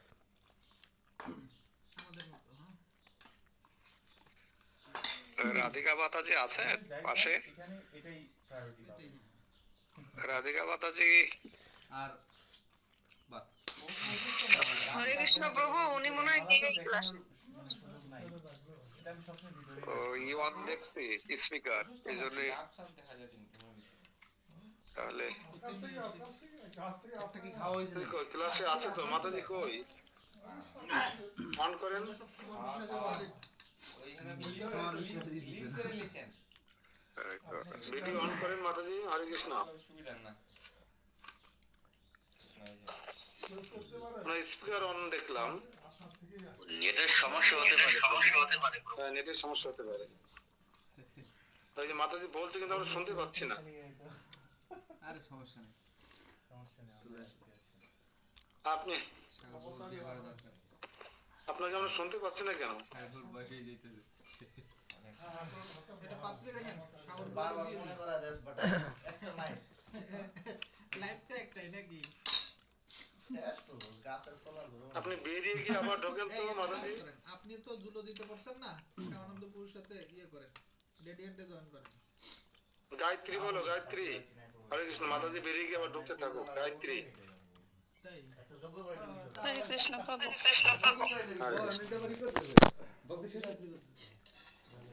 না আপনি কোম্পানি আসলে এই পরিক্রমাকে ভাষায় ব্যক্ত করার মতো যোগ্যতা আমার নেই। এত সুন্দর পরিক্রমা মানুষে যে করা যায় তা আমি এখানে আসলে জয়েন না করলে বুঝতে পারতাম না। মানে প্রভু সমস্ত কিছু এত সুন্দর এবং পুঙ্খানুপুঙ্খ ভাবে আমাদেরকে দেখিয়ে গেছেন, একেবারে মনে হচ্ছে একেবারে আমরা মানে চোখের সামনে হয়তো, কিন্তু আসলে আগে থেকে তো সরাসরি না দেখা হলে ওইভাবে মানে ভিতর থেকে আসে না, এটাও একটা বিষয়। আর তারপরে সমস্ত কিছু প্রভু এমন ভাবে ব্যক্ত করেছেন যে আসলে সেখানে অনেক এনজয়ের বিষয় ছিল, অনেক কিছু মানে এমন ভাবে সবাই ব্যাগপাতি গুছিয়ে নাও, এক্ষুনি নামতে হবে, মানে কথাগুলো এত সুন্দর আসলে আকর্ষণীয় ছিল যে ভাষায় প্রকাশ করা যায় না। প্রসাদের ব্যাপারে তো কেউ কথা বলছে না। এত সুন্দর প্রসাদ খাওয়ালাম, 1.5 লাখ টাকা 2 লাখ টাকার প্রসাদ সব গাঠির টাকাতে খাওয়ালাম, কেউ তো সেই বিষয়ে বলছে না। টাকা দেওয়ার ভয় তো নাকি? তা তো অবশ্যই, প্রসাদের মাহাত্ম্য তো আসলে বলে শেষ করা যাবে না কখনো। সবকিছু মিলায়ে অসাধারণ সুন্দর হয়েছে আসলে পরিক্রমাটা। যদি আমরা সরাসরি যেতে পারি তাহলে আসলে গৌরাঙ্গ মহাপ্রভুর অনেক কৃপা লাভ করতে পারবো। হরে কৃষ্ণ প্রভু, শোনা যাচ্ছে? হ্যাঁ এখন শোনা যাচ্ছে। এখন গায়ত্রী মাতাজি শেষ করুক একটুখানি। হরে কৃষ্ণ প্রভু। হরে কৃষ্ণ। তবে আমরা যারা সরাসরি যাইনি, আমি আপনাদেরকে আশ্বস্ত করছি এখন থেকে প্রিপারেশন নিতে হবে সবাই, যে আমরা যেন গৌর পূর্ণিমার সময় ভিসা পাসপোর্ট রেডি থাকে এবং আমরা যেন যেতে পারি। আমরা যারা ক্লাস করছি আমিও চেষ্টা করব। আমারও 2 বছর মিস হয়ে যাচ্ছে। গত বছর করেছিলাম তো রেজিস্ট্রেশন ছাড়া মোটরসাইকেলে যেতাম, সবাই যেখানে আসতো সেখানে যেতাম, কিন্তু আমি ফর্মালিটি মেনটেন্স করে করিনি। আমি গত বছর 1 মাস মায়ের করেছিলাম। যখন রাজাপুরে আসতো প্রেসিডেন্টপুর মোটরসাইকেল নিয়ে রাজাপুরে যেতাম, যখন অন্য জায়গায় আসতো তখন মোটরসাইকেলে নিয়ে যেতাম, সবার সঙ্গে দেখা করতাম, এইভাবে করেছি। কিন্তু আমি এবার যেন আমরা সবাই যেতে পারি, দীর্ঘ সময় আছে। যার পাসপোর্ট নেই সে পাসপোর্টটা করবেন, যার পাসপোর্ট রিনিউ করা নাই রিনিউটা করবেন, যাতে আমরা সত্যিকারে গিয়ে এই দেখবেন মনে করবেন যে আপনি দ্বিতীয়বার পরিক্রমা করছেন, এখানে এসেছেন। এই জলঙ্গি নদী যখন পার হবেন তখন দেখবেন যে এই যে গত বছর পার হলাম এই নদী, মনে হবে এরকম। বাস্তবতাটা। ব্যাগটা যখন রাখতে বলবো দেখবেন, ব্যাগটা নিয়ে উঠতে বলবো দেখবেন, মনে করবেন সত্যি হিসেবে করতে হচ্ছে আপনাদেরকে। যাক, সেনা মাতাজির কাছে শুনে একটু শোনা করে আমরা আজকে এখানে বিশ্রাম দেবো। হরে কৃষ্ণ। হরে সরি, কৃষ্ণ। সেনা মাতাজির মা। শোনা যাচ্ছে প্রভু? হ্যাঁ আরে আমার ওই যে সুন্দর শোনা যাচ্ছে। ওই কি না আনে অনেকক্ষণ আগে বলা হয়ে গেছে, আবারও বলছি। ভিডিওটা অন করেন। প্রভু ভিডিও অন করলে আসছে না, আমি করে দেখেছি। তো এখানে উপস্থিত সকল বৈষ্ণব ভক্ত বৃন্দকে আমার কৃষ্ণ প্রীতি ও প্রণাম। এবং এখানে সত্যিকার অর্থে যে প্রভু আর কি অদ্বৈত ভগবান প্রভু যে কথাই বলছিলেন প্রথমে, যে বিনয়ী ভক্তদের নিয়ে সঙ্গ করা উচিত। তো আমরা আসলে সত্যি অনেক ভাগ্যবান যে প্রভু আমাদের সঙ্গে নিয়ে যে মানুষের পরিক্রমাটা করালেন। অন্তত আমার দিক দিয়ে আমি অনেক সৌভাগ্যবতী যে আমি কখনো ভক্তির সঙ্গে থাকা সত্ত্বেও মানে কোথাও আমার যাওয়া হয়নি ওইভাবে মায়াপুর ছাড়া। তো পরিক্রমা তো মানে করা হয়নি সত্যিকার অর্থে। তো আমি যেটুকু সামান্য অভিজ্ঞতা কিংবা মানে এই প্রভুর সঙ্গে মানুষের পরিক্রমা করে যেটুকু অনুভূতি হয়েছে আমি সেটুকু ব্যক্ত করার চেষ্টা করব। আসলে সত্যিকার অর্থে যে দ্বীপগুলো আছে, চৈতন্য মহাপ্রভুর শ্রী চরণ শরণ নিয়ে যে দ্বীপ 9টি দ্বীপ আছে, আমি হালকা পাতলা একটু করে বলবো যে অন্তদ্বীপ যেটা, এখানে ব্রহ্মার মহাভঙ্গ হয়েছিল এবং ভগবান এখানে মানে আরো বিস্তারিত অনেক কিছু বলা যায় সত্যিকার অর্থে, তারপরেও আমি সামান্য কিছু বলছি যে এখানে উনি উচ্চ স্বরে সংকীর্তন নাম করে মানে ভগবান কৃষ্ণকে সন্তুষ্ট করেছিলেন। এবং উনি তারপরে মহাপ্রভু উনাকে দর্শন দিয়েছিলেন এবং বলেছিলেন যে তুমি উচ্চস্বরে হরিনাম সংকীর্তন করবে এবং জীব জগৎকে উদ্ধার করবে। মানে কলিযুগে উনি ওই জবনকুলে হরিদাস ঠাকুর হিসাবে জন্ম নিয়ে। আর পরে হচ্ছে সীমান্ত দ্বীপ, এখানে পার্বতী দেবী ভগবানের কৃপা লাভ করেছিলেন এবং এই স্থানে তপস্যা করে তিনি ভগবানের চরণ ধুলি পেয়েছিলেন গৌরাঙ্গ মহাপ্রভুর, এবং উনি চিতাতে ধারণ করেছিলেন বলে এই জায়গাটার নাম হচ্ছে সীমান্ত দ্বীপ। আর পরে হচ্ছে বদ্রুম দ্বীপ, এখানে ইন্দ্র দেব আবির্ভূত হয়েছিলেন তার সুরভি গাভীকে নিয়ে, সেখানেও তিনি তপস্যা করে মহাদেব গৌরাঙ্গ মহাপ্রভুকে সন্তুষ্ট করেছিলেন। এই জন্য এখানে এই দ্বীপের নাম হচ্ছে বদ্রুম দ্বীপ। এখানে তিনি আবার এখানে বলছিলেন প্রভু যে এখানে ভক্তি বিনোদ ঠাকুরের ভজন কুটিরও আছে, যেখানে নিত্য আজও নাম চলে, তরঙ্গ অনুভূত হয়। মধ্যদ্বীপ, এখানে সপ্তর্ষিরা ইয়ে করেছিল, আরাধনা করেছিল এবং সর্বদা সেখানে প্রভুর নাম রূপ লীলা স্মরণ করেছিল। এই জন্য এখানে মহাপ্রভু সন্তুষ্ট হয়ে তাদের দর্শন দিয়েছিলেন জ্যোতির্ময় রূপ হিসাবে। আর পোলদ্বীপ, যেখানে মোটামুটি ওখানে জ্যোতির্ময় দ্বীপ যে দেখা দিয়েছিলেন ওনার, মোটামুটি ওখানে জগতের কোলাহল থেকে যে মনটাকে আমরা ভগবানের স্মরণে রাখতে পারি সেটাই উনি আর কি বুঝাইছিলেন। পোল দ্বীপটা হচ্ছে এখানে বরাহ দ্বীপের আবির্ভাবের কথা বলা হয়েছে। এই ত্রেতা যুগে একটা ব্রাহ্মণ এখানে ভগবান বরাহ দেবের আরাধনা করতেন এবং উনি সন্তুষ্ট হয়ে মহাপ্রভুকে দর্শন দেন। এবং এই দ্বীপে আসছে ভগবানের পাদ সেবন এবং চরণ সেবার মাধ্যমে যে ভগবান মানে সবার হৃদয়ের সমস্ত অপরাধ ধুয়ে যায়, সেটাই বোঝানো হয়েছে। আর ঋতু দ্বীপে হচ্ছে ঋতু সমস্ত ঋতুদের আর কি মিলন মেলা। এখানে শীত, গরম, বসন্ত, শীত, হেমন্ত সবকিছুই ঋতুরা মূর্তিমত হয়ে প্রভুর পূজা অর্চনা করার জন্য অপেক্ষা করছিলেন। এখানে এটা থেকে আমরা বুঝতে পারি যে ভগবানের সেবা অর্চনা যদি শুদ্ধ মনে করা হয় তাহলে প্রকৃতিও সহায় হয়। আবার এখানে আবার শ্যামকুণ্ড এবং রাধা কুণ্ডরও একটা মানে অভিন্ন লীলা আছে এখানে।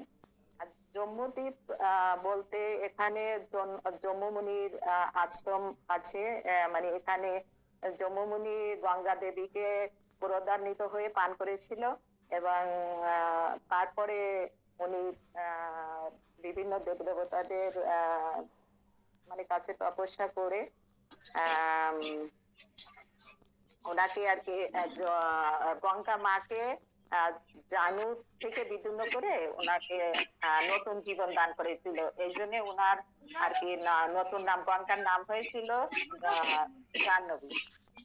আর এখানে আসলে এই শিক্ষা থেকে আমরা পেতে পারি যে ভগবানের কাছে আত্মসমর্পণ করাই হলো প্রকৃত বন্ধনা আর কি। আর তারপরে হচ্ছে মধ্যরুম দ্বীপ, এখানে ত্রেতা যুগে রামচন্দ্র সীতা লক্ষ্মণ সহ বনবাসী এসেছিলেন এবং একটা বট বৃক্ষের নিচে বিশ্রাম নিয়েছিলেন। আর সীতা দেবীকে সঙ্গে নিয়ে উনি যে কলিযুগে আবির্ভূত হবেন স্বর্ণ গৌর রূপে, সেটা উনি রাধারানীকে বলেছিলেন। এখানে যে কলিযুগে উনি আবির্ভূত হয়ে প্রেম ধর্ম বিতরণ করবেন, সেটাই আর কি। প্রভু একটা কথা বলতাম, একটু গুরুত্বপূর্ণ কথা। এক মিনিট পরে আসলে প্রভু আমি অনেক দ্রুত বলছি, কারণ আমাকে তো সময় বেঁধে দেওয়া হয়েছে, এই জন্য অনেক দ্রুত বলে যাচ্ছি। মানে আমি সংক্ষিপ্ত যতটুকু আমার মনে আছে। প্রকৃত পক্ষে এখানে নিজেদের সবসময় ভগবানের দাস এবং মনে করে তার আরাধনা করা উচিত, তিনি মানে বোঝাতে চাচ্ছেন।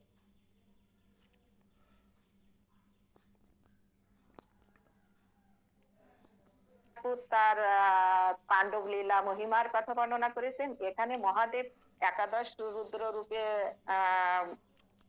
আবির্ভূত হয়েছেন এবং তার গুণগান করে এবং নৃত্য করে তিনি শ্রীকৃষ্ণকে সন্তুষ্ট করে সখা আর বন্ধু হিসাবে পেয়েছিলেন। এখানে তিনি পরবর্তীতে নবদ্বীপে মানে 30 সেকেন্ডে আমি শেষ করতেছি। আমার একটু জন্মে মানে বাইরে কাজ আছে, আমি একটু ব্যক্তিগত কথাই বলবো। এই জন্য মানে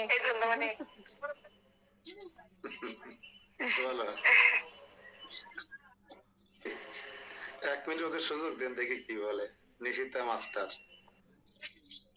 আগেই মানে ক্ষমা চেয়ে নিচ্ছি অপরাধ, মানে কথা বলার ভিতরে কথা বলছি। আজকে হচ্ছে আমার ওই কিসের জন্য মানে আসলে আশীর্বাদ করতে যাবে সবাই, আমার জন্য একটু আশীর্বাদ করেন। ওই চলে যাচ্ছে ওরা, এই ফোনটা নিয়ে যাবে সেজন্য। আচ্ছা ঠিক আছে অর্থাৎ ওর নিশিতার বিবাহ ঠিক হয়েছে একজন পরম ভক্ত সাতক্ষীরায় বাড়ি, তার সাথে আজকে সে বিবাহের আশীর্বাদে তত্ত্ব নিয়ে যাচ্ছে।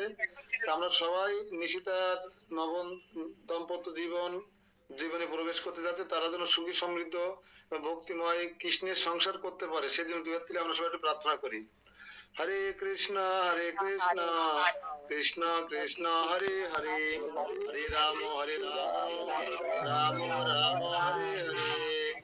নিশিতা নব দম্পত্য জীবন যেন স্বাচ্ছন্দ্যময় হয়, কৃষ্ণ ভাবনময় হয় এবং যেন কৃষ্ণের সংসার হয়, আমরা সে প্রার্থনা করি। হরি বল। প্রভু অপরাধ ক্ষমা করবেন, কথা বলার মানে ফোনটা নিয়ে যাবে আর কি, বেরোয় যাচ্ছি। ঠিক আছে সবাই প্রার্থনা করবেন আমার জন্য। অবশ্যই বললাম তো, বলেন মাতাজি। হরে কৃষ্ণ। তো রুদ্রদ্বীপের মহিমা বর্ণিত হয়েছে। এখানে শিব ঠাকুর পরবর্তীতে নদিয়াতে আসেন এবং শিবের মানে ওই দ্বীপে এসে উনি শ্রীকৃষ্ণকে সখা আর বন্ধু হিসাবে পান। আর এই জন্য এই ভক্তদের মানে এই দ্বীপটা আমাদের আসলে শিক্ষা দেয় যে ভগবান আর ভক্তের নিবিড় বন্ধুত্বর নামই হচ্ছে মানে ভক্তি, সাক্ষ্য ভক্তি আর কি। মানে সমস্ত গৌর ভক্ত বিন্দু মিলে আসলে সত্যিকার অর্থে যে আমরা 9টা দ্বীপ ভ্রমণ করলাম, আসলে এই 9টা দ্বীপ যে প্রভু যেটা বোঝাইছেন এবং আমি একটু নেট ঘেটে যেটুক দেখলাম যে আসলে এটা একটা সুন্দর পদ্ম ফুল, এবং এই পদ্ম ফুলের মূল যে কেন্দ্রে বসে আছেন আমাদের নবদ্বীপ চন্দ্র শ্রী চৈতন্য মহাপ্রভু, যিনি মানে আমি প্রভু মানে এই 9টা দ্বীপ যে মানুষে পরিক্রমা করেছি, আমার মনে হয় আমাকে বলতে দিলে 9 দিন লাগবে। মানে আমার হৃদয়ে এত কথা জমা হয়ে আছে প্রভু, মানে বলে বোঝাতে পারবো না। আসলে আমি এই 9টা দ্বীপের মাহাত্ম্য মানে আমার হৃদয়ে যে নববিধা ভক্তি জাগ্রত হয়েছে, এটা আমি মানে আমি নিজেই শ্রবণ করে এবং প্রভু আপনার সঙ্গে যে ঘুরে ঘুরে যেটা মানে ক্ষণিকের জন্য হলেও চিন্তা করি, তখন আমার সত্যি মনের মধ্যে একটা অন্যরকম অনুভব হয় যে গঙ্গা শীতল হাওয়া, কলকাতালের ধ্বনি, সবকিছুই যেন মনে হচ্ছে কি আকাশে বাতাসে ঘুরতেছে। হ্যাঁ, সব সময় হরে কৃষ্ণ নাম, তার সাথে যে মানে আমাদের যে অহংকারটা, আমি সত্যিকার অর্থে আমার কথা নিজেই বলছি যে আমি কিন্তু বেশি হাঁটতে পারি না, কিন্তু এখানে এই শিক্ষাটাই আমি পেয়েছি যে মানে ভগবানের কাছে সবাই সমান। এখানে আভিজাত্য বা মানে অহংকারকে চূর্ণ করতেছে। আর আরেকটা যেটা জিনিস দেখেছি যে রোদে পুড়ে বৃষ্টিতে ভিজে যে আমাদের প্রতিকূল পরিস্থিতিতে যে ধৈর্য ধরতে শেখাচ্ছে, এটাও আমার খুব সত্যিকার অর্থে হৃদয়কে একটা নাড়া দিয়েছে। আর যে ইয়েটা মানে ভগবান যে নির্দিষ্ট মানে আমরা যে বসে ইয়ে করছি, স্মরণে করছি, তো এখানে আমরা এটা আমার মনে হচ্ছে যে ভগবান কেবল যে মন্দিরে আছেন সীমাবদ্ধ তা নয়, তিনি আমাদের হৃদয়েই আছেন এবং আমরা সেটা ঘরে বসেই বৈকুণ্ঠ লাভ করতে পারি। এটা আমার মনকে আর কি নাড়া দিছে যে এটা হয়।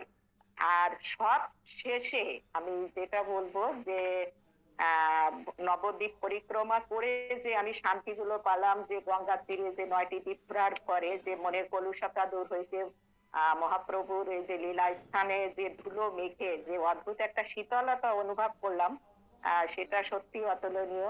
আর পরিক্রমা যে চলাকালীন যে মহাপ্রভুর সংকীর্তন পরিক্রমা সব মিলায়ে যে মনে হচ্ছে কি এই আনন্দ বাজার, প্রভু নাম দিয়েছিলেন আনন্দ বাজার, আমি জানি না আসলে কি নাম, আনন্দ বাজারে যে পরিক্রমা করার আনন্দ, সেই বিশেষ আনন্দ ছেড়ে যাওয়ার যে এই মুহূর্তটা প্রভু বলছেন, তো আমার মনটা আসলে বিরা হয়ে গেছে।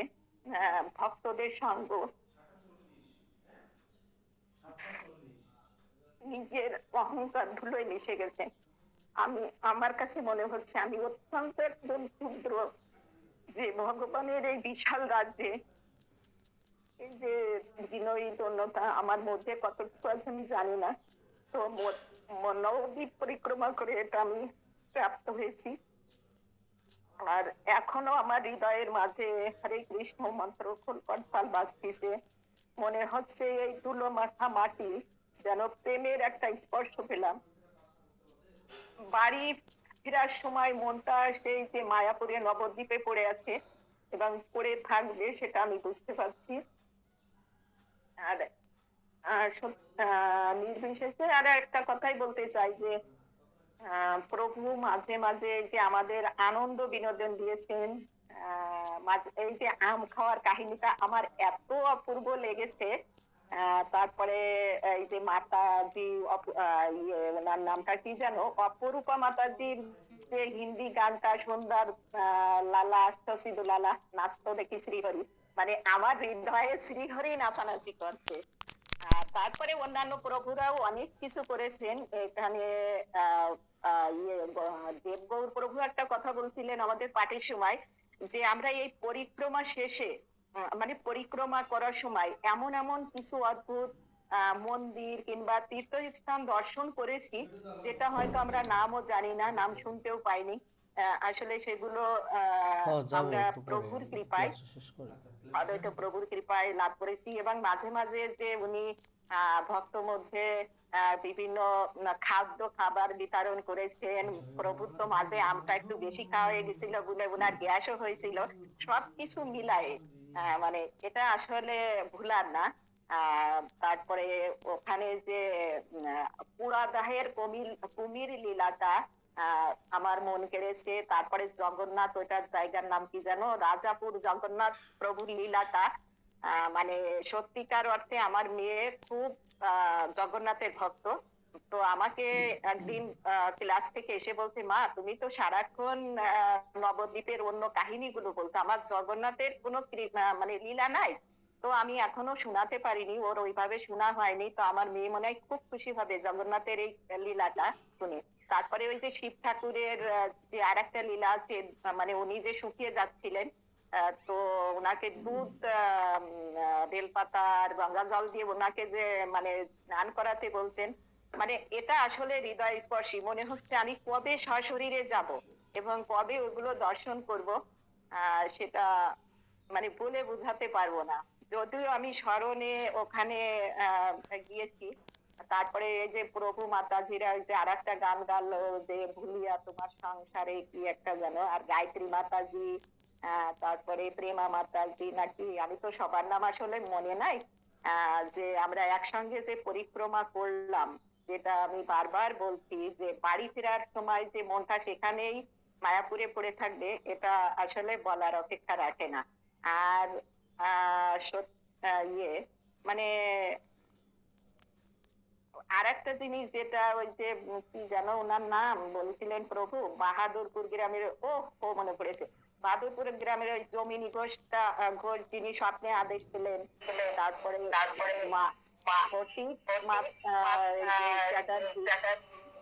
ফটিক চ্যাটার্জি ছিলেন সেই আমাদের সেবক। হ্যাঁ, আর আর একটা জিনিস সবচেয়ে ভালো লেগেছে যেটা না বললে নয়, 1969 চুরানব্বই সাল না 69 না 79 সালে 79 সালে যে গৌতম আমাদের মন্দিরে উনি দান করলেন, মানে এটা সত্যি স্মরণীয়। সব মিলায়ে অনেক জমি হয়েছে, বর্ণনা করা যাবে না। এখন 100 কোটি টাকা দাম ওই জমিটা, 100 কোটি টাকা দাম জমিটুকু। আর কি বলবো প্রভু, মানে সত্যিকার অর্থে আমি মানে 9 দিন লাগবে। পরিক্রমা তো দেখছি আমাদের মাতাজি করেছে, আমরা কি পরিক্রমা করলাম, পুরো পরিক্রমা একদম সঙ্গে করে নিয়ে চলে আসছেন। ধন্যবাদ মাতাজি, আপনার এই অনুভূতি। আসলে উনি প্রচন্ড ভালো শ্রোতা, শ্রোতার পর কতটা শ্রবণ দশা কতটা ভালো হলে এইভাবে অনুভূতি ব্যক্ত করা যায়, তা আমরা মাতাজির কাছ থেকে আমাদের গুরু বোন আমাদের অত্যন্ত শ্রদ্ধেয় রাধিকা মাতাজির কাছে শ্রবণ করলাম। তো আসলে অনুভূতিটা এরকমই। আপনারা বাস্তবে যদি কারো পাষণ্ডী হয়, সে যদি নবদ্বীপ মোড়ক পরিক্রমা করে, তার হৃদয় পরিবর্তন হবেই। পাষণ্ডীও যদি সে হয়, যেন আমরা আগামী এই 27 সালে আমরা চেষ্টা করব সরাসরি যাওয়ার জন্য। ভগবান যেন আমাদের সেই কদিন সুস্থ রাখে, ভালো রাখে সবাইকে, এবং আমাদের ভক্তি যেন থাকে এরকম অবিচল, এবং আমরা যেন আরো ভক্তদেরকে, আপনারা নিজেরা যে আনন্দ পেলেন বিনা পয়সায় পাসপোর্ট ভিসা ছাড়া, এই আনন্দই আরো মানুষকে যোগদান করান। অনেকের জীবন সার্থক হোক, অনেকের মানুষ জীবন নিরর্থক হয়ে সে মৃত্যুমুখে পতিত হচ্ছে, আপনারই আপনজন পাশের জন, তাদের জীবনটাও সার্থক করার ব্যবস্থা করুন। নিজের জীবন সার্থক করি, করো পর উপকার। ঠিক আছে, আজকে আর কথা বলবো না, আমি 10 মিনিটও রেস্ট পাবো না, আবার ক্লাস দিতে হবে। সেই ক্লাস শেষ করে 10 মিনিটও রেস্ট পাবো না, আমাকে নদী পাহাড়ের ওই পাশে ক্লাস দিতে যেতে হবে।